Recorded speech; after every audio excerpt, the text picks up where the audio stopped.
And there were three people who came by. Two were elevated religious people who came by, but they determined that they would not address his need.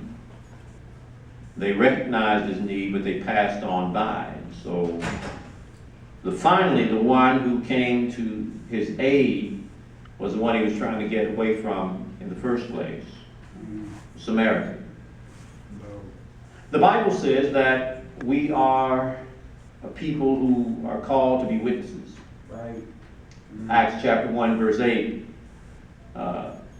Luke in his writing spoke of what the Lord was saying. He said, "You should be witnesses unto me, both in Jerusalem and in Judea, and in Samaria, and unto the uttermost parts of the earth."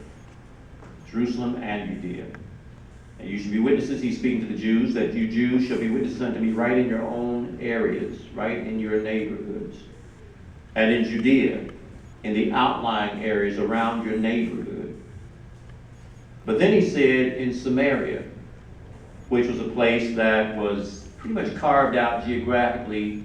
A group of people who lived there, historically, we're told that they were people who were despised by people who were despised.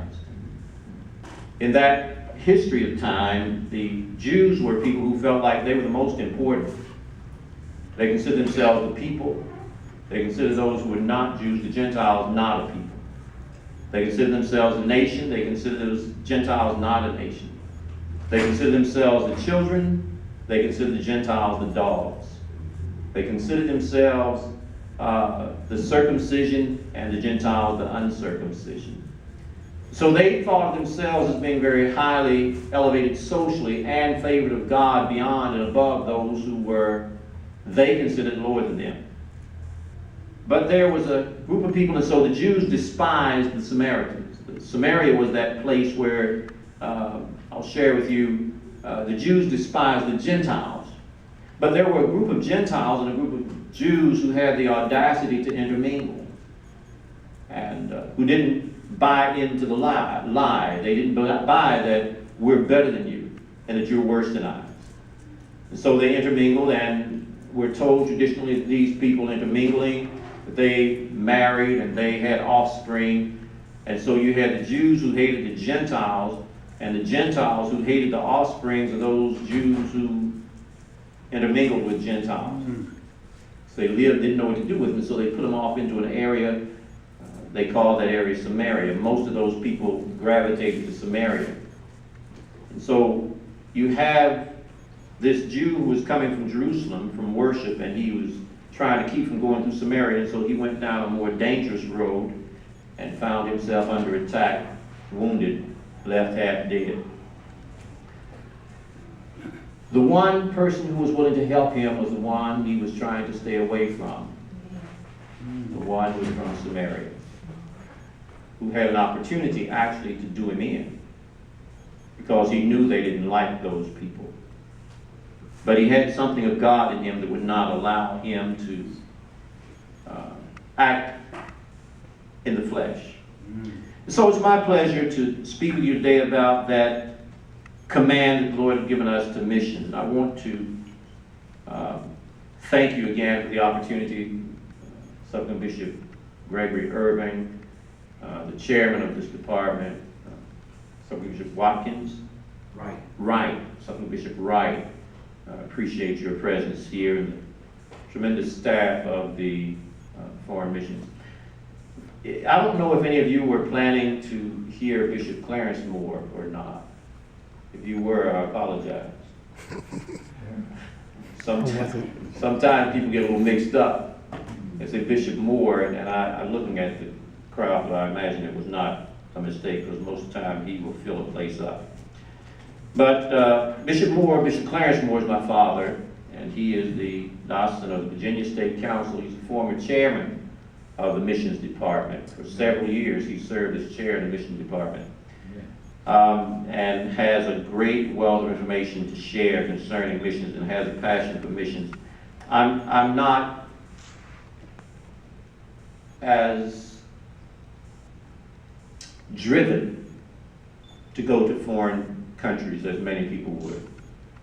I heard the sister testify, and I am not compelled to go to Ghana or Liberia. That's not on my bucket list, to go to those places and serve. Right. But I do believe that the Lord has commanded that we minister in those areas. Yes. Right.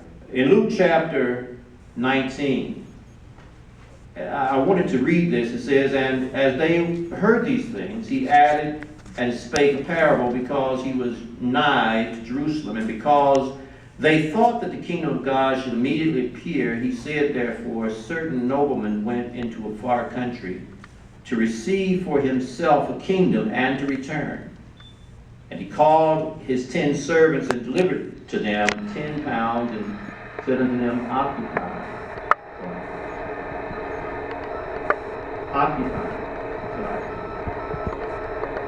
Tend to your occupation until I come.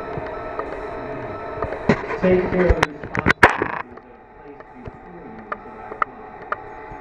Count your goodness till I come. And so the Lord has, throughout the Bible, emphasized the importance of mission. The most influential, the single most influential leader of Pentecostal Bishop Samuel Joshua Grimes was a missionary. Bishop Grimes led this organization for 35, 36 years, and his own Bishop Grimes never pastored a large congregation. Now we call the people, how many people we have. Bishop Grimes never pastored a congregation. Bishop Grimes moved around, but his heart was in missions. Right. He established missions, and he spent most of his time in the foreign countries, and in Africa, Liberia particularly. And he passed that along. Bishop Grimes was diocesan of the Eastern District Council and for years, and then after breaking that Eastern Council up, he established separate councils from the districts, and he